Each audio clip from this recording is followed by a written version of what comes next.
Hello and welcome to Life Peak Sports Center, and I'm your host for today, Bramwell Aura, and I have your co-host Joshua Kura. kabisa. Yeah. For an introduction by the, and we all appreciate you for tuning, rocking with us, subscribing, liking, and kama tujaendelea tungeomba watu ambao wanatuona waingie pale YouTube, wa subscribe, wa comment, wa like, au sivyo? Yeah, kabisa. Be part of Life Peak family. Yeah, kabisa. Well, let's start, shall we? Tuongelee SportPesa Premier League. Jana kulikuwa na game ilicheza, ilikuwa Kenya Police na Sofapaka. Yeah. Ya Ngombo, utuambie itokaje, and then utuambie about the table, nani ana lead. Hivyo. Game yenyewe ya jana ilisha 1-0. Yeah. Kenya Police walishinda. Na ni ushindi ambao sasa unawapeleka hadi katika nafasi ya 8. Kumbuka walikuwa kule chini. I think they were around number 16 if I'm not wrong. Yeah, number 16. Yeah, kwa sasa hivi wako katika nafasi ya 8, wamecheza mechi 4 na wako na alama 8. Yeah. Na unajua sasa hawako katika CAF Champions League. Walitolewa na Al Hilal. Yeah. Nadhani ni mechi ambayo ulifuatilia, walipigwa 3-1 and then it was 4-1 on aggregate, ndio? Yeah. Na wakaweza kuaga mashindano haya. Kwa sasa hivi watakuwa na focus kwa ligi ama hii Mozartbet Cup. Yeah. Yeah. Na umeona vile umesema kwa awali, Kenya Police iko katika nafasi ya 8 na imecheza only 4 games. Yeah. Hiyo inaonyesha picha gani kwa Kenya Premier League? Kumbuka hawa ndio mabingwa watetezi. Kwa hivyo ni kama wanataka kulitetea taji lao. Msimu jana hao ndio waliibuka mabingwa. Kwa hivyo msimu huu watakuwa wanafanya kila wawezalo ili kutetea taji hilo. Na ukijaribu kuangalia utapata ati wako katika nafasi ya 8, wako na alama 8, si ndio? Na aliye katika nafasi ya kwanza hakuna alama 14. Nakumbuka huyo amecheza mechi 7. Polisi wamecheza mechi 4. Kwa hivyo inakuambia tu ati wakiweza shinda hizo game zao, kama 3 watakuwa na number 1, si ndio? Na kama tuseme watoke sare hata moja then washinde zingine 2, wanaweza jipata hata hapo katika nafasi ya 2. Yeah. Kwa hivyo they are still there in the title race. Na pia kumbuke wako na kocha mpya. Yeah, kocha mpya. Waliweza kumtimua kocha wao yule Ndayagire. Yeah. Na sasa hivi ni Dusan Stojanovic ndiye kocha wa Police. Yeah. Yeah. By the way, na ningependa kuuliza kwamba sasa hivi unaona Kenya Premier League. Yeah. Actually inaitwa SportPesa Premier League. Yeah, SportPesa Premier League. Last season tulikuwa na Kenya Police na ilikuwa mabingwa.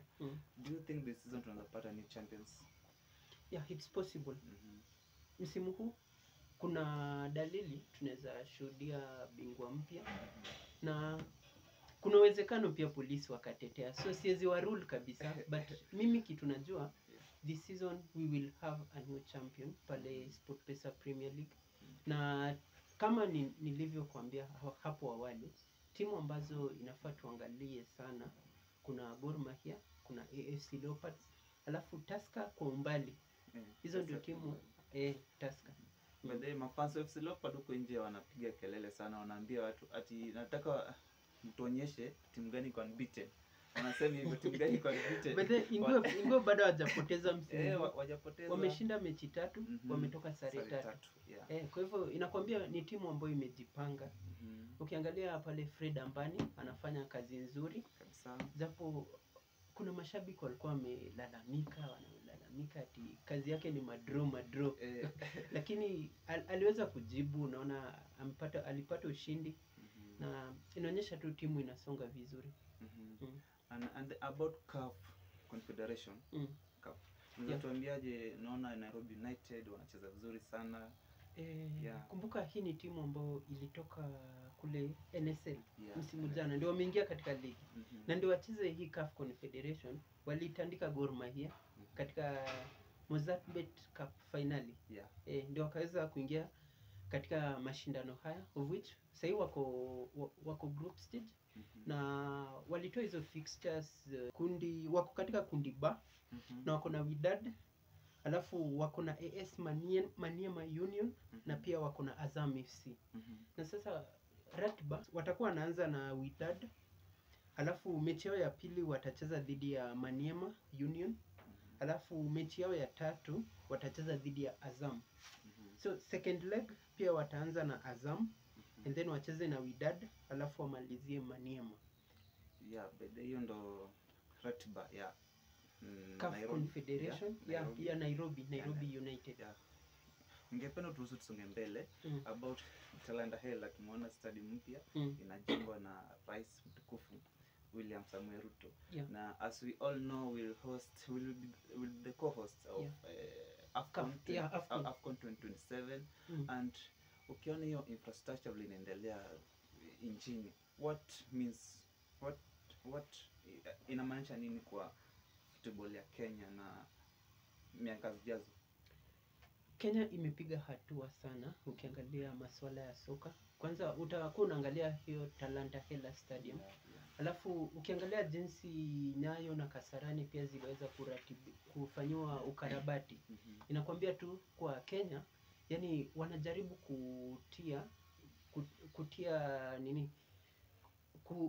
wanajaribu kuboresha hali ya michezo humu nchini, hasa mchezo wa soka.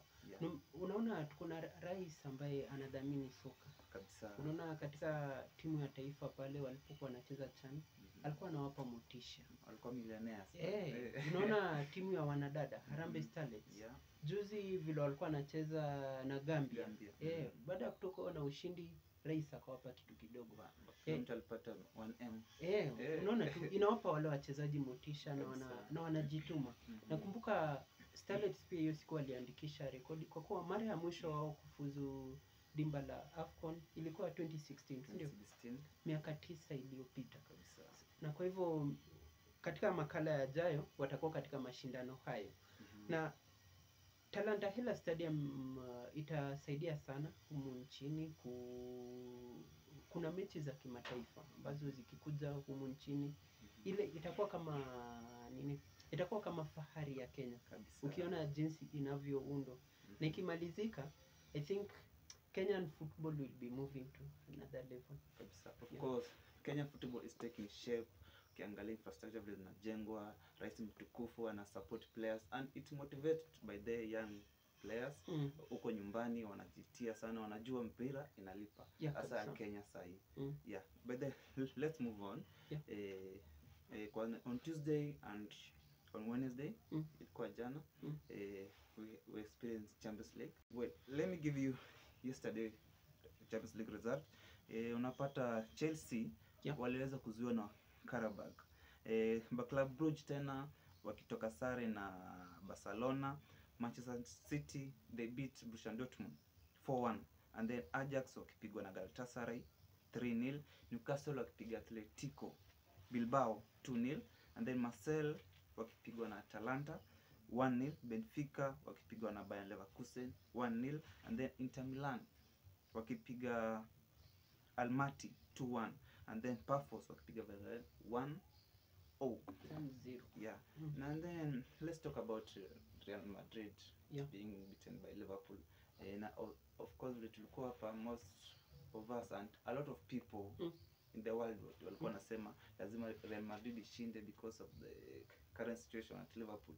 Na Liverpool they proved people wrong. What can you say about that game? Liverpool walikuwa na mchezo mzuri dhidi ya Real Madrid. Ukiangalia jinsi walivyocheza, walicheza kwa kujituma. Kwanza safu yao ya ulinzi walicheza katika kiwango bora. Ukiangalia Konate, Van Dijk, Robertson, alafu kuna huyu Conor Bradley, walijituma. Ukiangalia Bradley alimdhibiti Vinicius Junior kabisa. Alimaliza hata bila shot on target kabisa.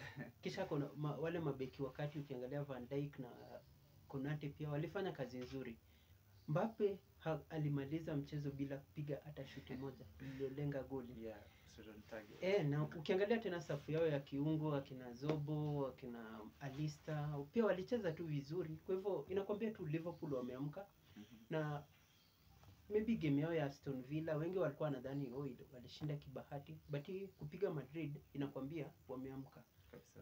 Na hata mechi zijazo tutakuwa tunashuhudia the best of Liverpool. Real Madrid ilikuwa siku mbaya kwao. niseme tu hivyo, hawakutarajia kwa kuwa hata walienda wakijua watapiga Liverpool, lakini kupoteza mchezo huo nadhani tu walikuwa tu chini hiyo siku. Yeah. Yeah, all right, we are going on a short break. I will be back in a few.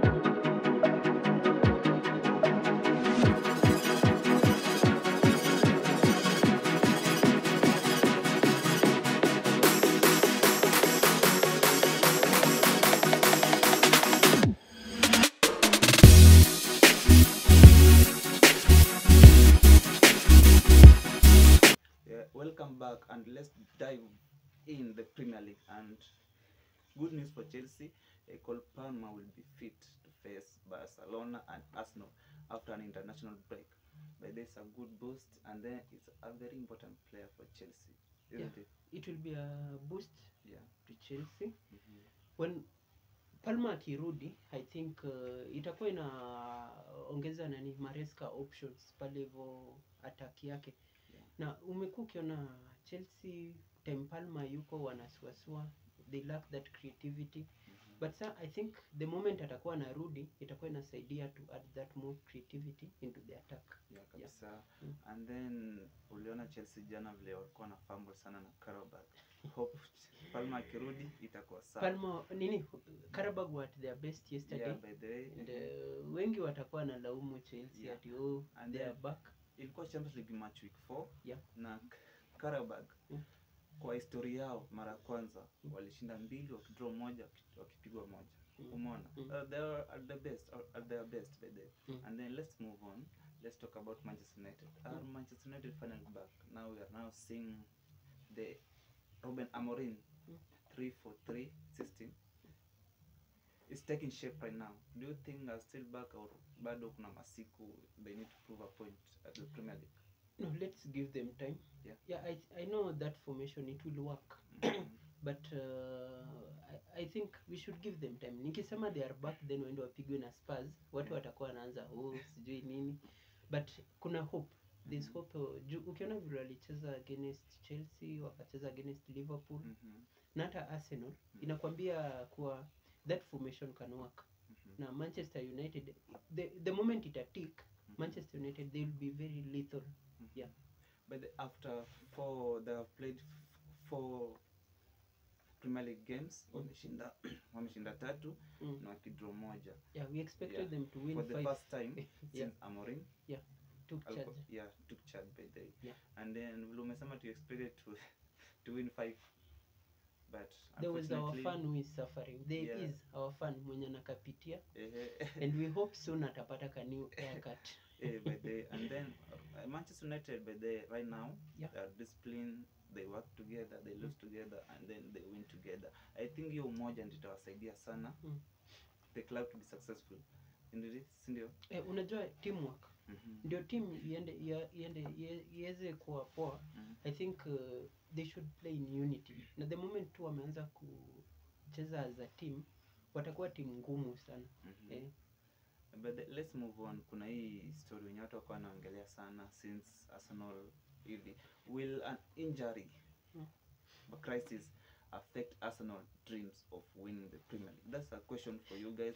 And then tena a question for my co-host here. And then let me show you. Let me take a list.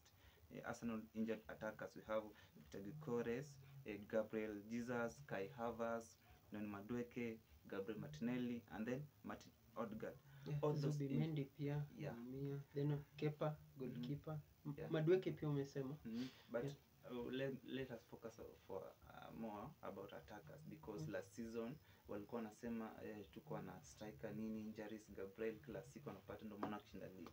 And right now naona tena attackers karibu wote wamepata injuries. So all those injuries, do you think they will affect Arsenal again?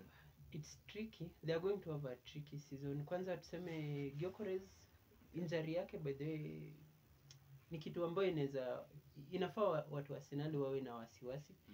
Juu last season mimi kitu naweza sema imekuwa ikifanya Arsenal washindi ligi. They lacked a proper number 9. Na the moment walipata Gyökeres, I believe that it's possible. Wanaweza shinda ligi. Hata mimi I still believe akirudi anaweza pick up na baada aendelee vizuri. Then unaangalia time aliumia, Mikel Merino stepped up na akaperform at his best. Kwa hivyo still the moment hawatakuwa kuna wale wenye bado wanaweza step up, but they are going to miss these players. Ukiangalia Gabriel Martinelli, ukiangalia Kai Havertz, uangalia Madueke, Gyökeres, these are the key players for Arsenal. Na the moment hawayuko kuna kale kamwanya kako pale hivyo. Yeah, and by the Arsenal still have the strongest team in the Premier League. Hata kama hizo injuries zote. Look, with the injuries, Arsenal have the strongest team in the world. Acha niseme hata Premier League. Ukiangalia ile squad ya Arsenal, I think it's the best. The depth that I think it's better than Man City. It's better than Bayern Munich. Yeah, I can pick Arsenal ahead of Bayern. Ukiangalia the depth ya Arsenal, mimi naweza endea Arsenal. Arsenal. Yeah. Let's say but to party sasa in the Champions League. Ile quarter final Bayern Munich versus Arsenal. Bayern Munich versus Arsenal. You think Arsenal will beat Bayern Munich? Arsenal they have a chance. Angalia their defense, uangalie Magalhaes and then uangalie Saliba. Alafu tena left back unaona Calafiori, Jurriën Timber on the right. Hii squad ikiwa fit kabisa, ile yenye hakuna injuries. They can beat anyone. Na unaangalia their clean sheets vile. I think how ndio sasa wako na clean sheets mingi Premier League. Hawafungiki. Na sasa strikers wao wakiweza kuwa tu ni wale wenye wanafunga. I think Arsenal wanaweza sumbua sana na watasumbua. This season watasumbua. But they have strongest defensive midfielder, attackers. Shida ni attack tu wakiumia. Lakini they still have Saka. Nuksi imeanza. Moreno stepping up. Saka was there. Na tuseme they lacked number 9. Hiyo ndio kitu mimi naweza sema. So unaangalia Gyökeres akikuja, we feel that wampata ile kitu walikuwa nakosa. Na the moment anaumia, you feel that hiyo kitu imeenda tena. And then remember Arsenal are set pieces specialists. Hata kama strikers wafungi, unapata hapo kona, kuna Magalhaes hapo anapiga kichwa, anawapatia 3 points. So do you expect to win every match with set piece? No, but most of goals wamefunga na set pieces by the way, si ndio? Itafika mahali matimu zitawazoea. Si hata la season kuna time walienda a long run wakifunganga tu na hizo makona, ikafika mahali yani matimu zikawajua vile wanajitoa. Last time you put your bet on Arsenal winning the Premier League. You still have I still believe in Arsenal winning the Premier League this season. And then top 4 bado hajachange? Sijachange. Ni Arsenal, Manchester City, Liverpool na timu kubwa. Sasa naona muda inatupa kisogo. Acha tuongelee the Premier League fixtures. Timu game mbili pekee hizo kubwa zenye zitakuwa this weekend. Tutakuwa na Tottenham versus Manchester United and then Liverpool versus Manchester City. Ndio? Sasa tuongelee hapo hivyo haraka hapo kwa Tottenham versus Manchester United. Una expect nini? Being that it's away, inaenda kuwa game ngumu kwa Man, but wakitoka na ka draw, sioni kama itakuwa mbaya. Draw. Manchester United itoke na draw na Tottenham. Either wapige Tottenham iishie draw. And then Liverpool versus Manchester City. Vile nilisema tu inaenda kuwa game, Man City wanaenda kushinda hiyo game. I think that's all for today na but tutawekea hapo chini fixtures kwa screen is the Premier League, and then that's all for today, and we appreciate you by the for watching and subscribing, tuning in, supporting us. Thanks so much for today, and neno mwisho kwa fans wetu. Kwa fans wetu, keep following LifePick TV, to subscribe hapo YouTube LifePick TV. Follow us on TikTok, Facebook LifePick TV. Comment hapo hivyo chini hako ka feedback kako muhimu, and then you can share our content pia. Tukutane tena siku nyingine hapa ndani ya LifePick Sports Center.